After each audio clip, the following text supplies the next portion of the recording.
சங்கீதம் 139 அதனுடைய 16வது வசனத்தை சொல்லுவது தாவீது சொல்லுகிறார், என் கருவை உம்முடைய கண்கள் கண்டது.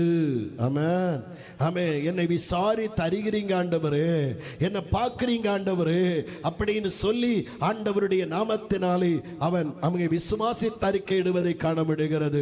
யாக்கோபுடைய சூழ்நிலையை பார்க்கிற ஆண்டவர் இன்றைக்கு உன் சூழ்நிலையை பார்க்கிறார். இதற்கு மேலே உன்னுடைய பயத்தை குறித்து நீ உன்னுடைய பயம் அவன் பயப்படுகிற நாளிலே கர்த்தர் மேல் நம்பிக்கையாய் கர்த்தரை சார்ந்து கொள்ளுகிற தேவ பிள்ளையானால் இன்றைக்கு எனக்கு உன்னுடைய வாழ்க்கையில ஆபிரகாமின் தேவனும் ஈசாக்கின் தேவனும் யாக்கோபின் தேவனுமாய் இருக்கிற கர்த்தர் சொல்லுகிறார், ஹல்லேலூயா, நான் உன்னை விட்டு விலக போவதும் இல்லை, உன்னை கைவிட போவதும் இல்லை. ஹல்லேலூயா. உன் தகப்பனோடு இருந்தது போல நான் உன்னோடு கூட இருப்பேன்.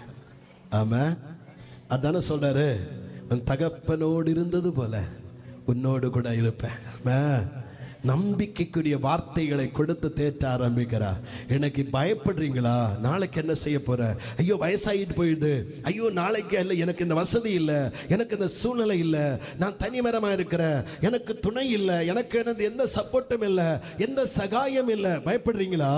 கர்த்தர் தம்முடைய வார்த்தையினால் உங்களை தேற்றி கொண்டிருக்கிறார். அல்லேலூயா.